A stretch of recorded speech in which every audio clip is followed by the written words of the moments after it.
Happy GAQA, What Should I Do Wednesday. I hope you guys are having a fantastic, magical, wonderful Wednesday. I know I am. It's my day off. Thank God. Praise the heavens. I needed this day.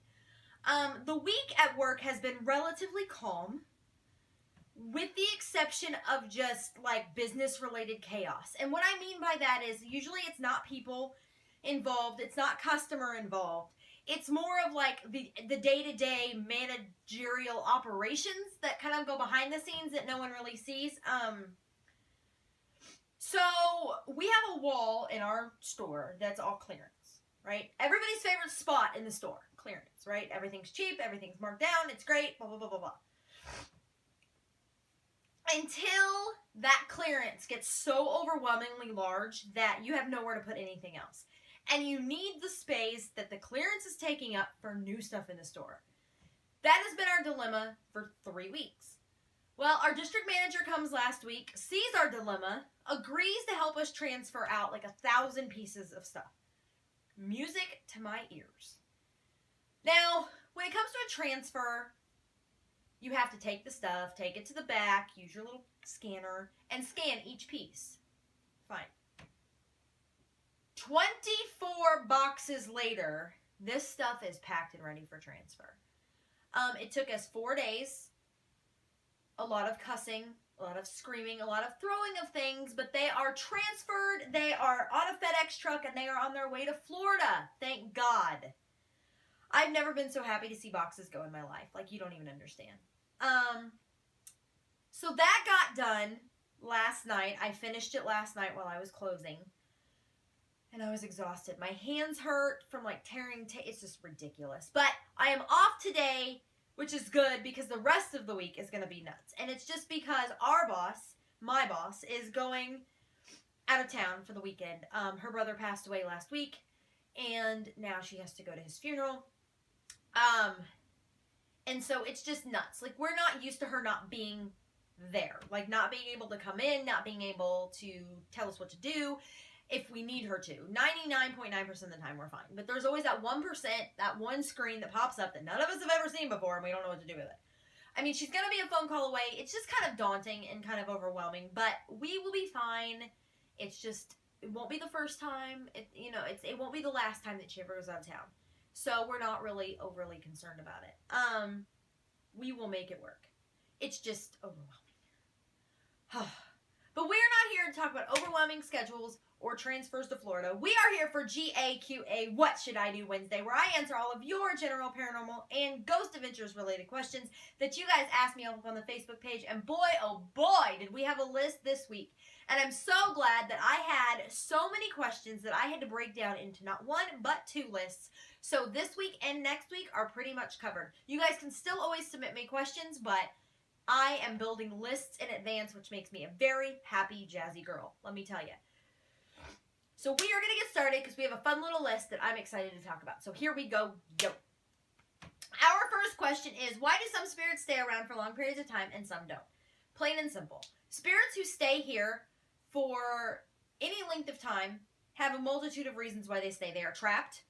They are lost. They have unfinished business. And they're just generally not at rest. A spirit who is here for a short period of time and then leaves and you never really make contact with them again, generally say what they need to say, do what they need to do, go where they need to go to feel at rest, to feel at peace, to be okay with leaving this realm, and then they go into the unknown. A lot of times, family members who die unexpectedly, who die with unfinished business, they'll stay around long enough until they feel at peace themselves, and then they'll go. With a spirit that's here for a long period of time, an extended period of time, years, decades, centuries, whatever, they are troubled. They just can't be at ease. They can't be at peace. They are upset. They have a grudge, a bone to pick. They are protective of where they are. There's a variety of reasons why they stay around. But the moral of the whole situation is that the spirits that don't stay around for long periods of time are the ones that do what they need to do, say what they need to say, and then they go to peace. The ones that stay around for decades and decades and decades are the ones that don't want to let go. They don't want to move on for whatever reason, and so they stay around and bug the crap out of us, right? Right. But very good question, though. That's one that has not been asked before, and so I always liked those. Our next question is, what is one place the GAC will never go back, and why? Bobby Mackey's Music World in Wilder, Kentucky. Zach and Aaron have said this many, many times before. They won't go back because of everything that's happened to them there.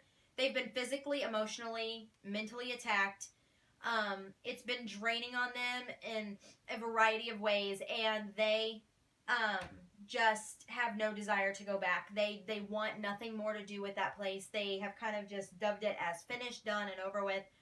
It's a really dangerous location to investigate for anyone, even this most seasoned investigator. Things follow you home. It's demonic in nature. It's dark. It's evil. And really, it's like one and done. You've been there, done that, and got the t-shirt. I mean, they've been there 3 times. They have no desire to go back at all.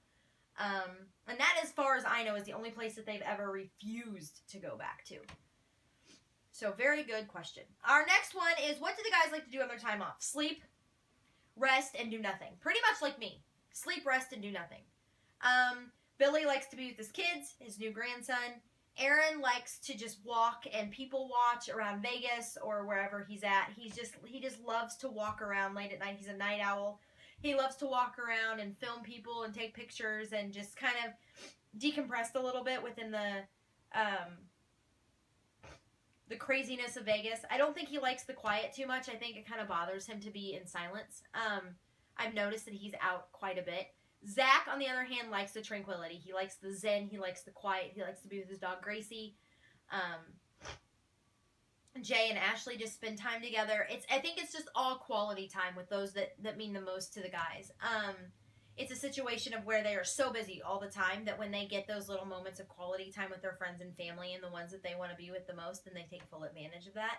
And so that is what they like to do on their free time. Our next question is, since I have been more vocal about my paranormal past, things in my house have escalated. Could this be the same thing for my childhood? Very possibly. There's a lot of factors that go into that. You need to decipher, is it the same thing from your childhood? Is it the same experiences you had, or are they different? Are there personal influences in your house? Are you fighting with someone? Is the tension high? Are you stressed out? Those can all have factors into having a dormant spirit come kind of out of the woodwork again. Being vocal about it, giving it attention, drawing attention back to it can escalate your situation. It's really common for people to bring back attention to something that happened in their childhood, and then now it's happening again. It's very possible. It very well could be what you consider like a dormant spirit, where it's active for a period of time and then things kind of calm down, and then something happens in your life that causes it to gain energy to be able to manifest once again. So it's very, very possible that it could be something, the same thing from your childhood. Let's hope not, but it's possible.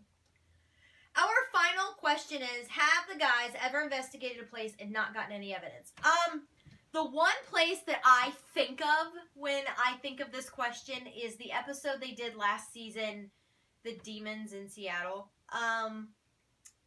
The family that lived in Bothell that was tormented by all these demons and this demonic activity, and they had all these drawings all over their walls, and they were experiencing all this activity of things being thrown, and they had all this video evidence, and blah, blah, blah, blah, blah.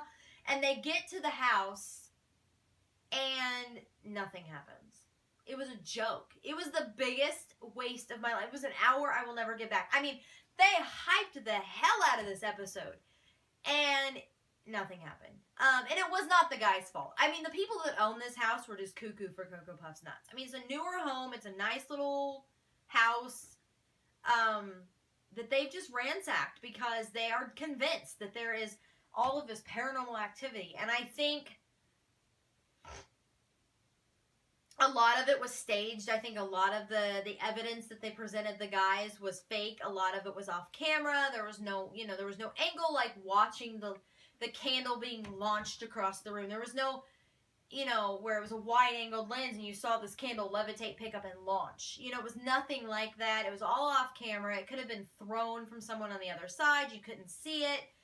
They were just nuts. They wanted attention. They wanted money. They wanted fame. They wanted fortune. And they got attention, a bunch of negative attention, because they're crazy. So I think that's the one episode that I think of where the guys didn't get anything, or they were able to debunk everything. And I know that why they showed us that episode is to prove that not everything is haunted. That you can't just go anywhere and get paranormal evidence, which I loved. I think it was great. So, like, I was not mad at the guys at all. I was mad at these people for wasting my time, but I was not mad at the Ghost Avengers crew at all, because I know why they did what they did, and I think that's amazing. But it's the one place that I think of when I get asked that question about, has the guys not ever have been to a place and not gotten any evidence, and that would be the one place that comes to my brain. But that is all I have for GAQA, What Should I Do Wednesday. I will be back on Friday for GA Flashback Friday, where I recap a past episode of Ghost Avengers. Until then, stay happy, stay healthy, have a great, amazing rest of your week. Much love and happiness. Bye.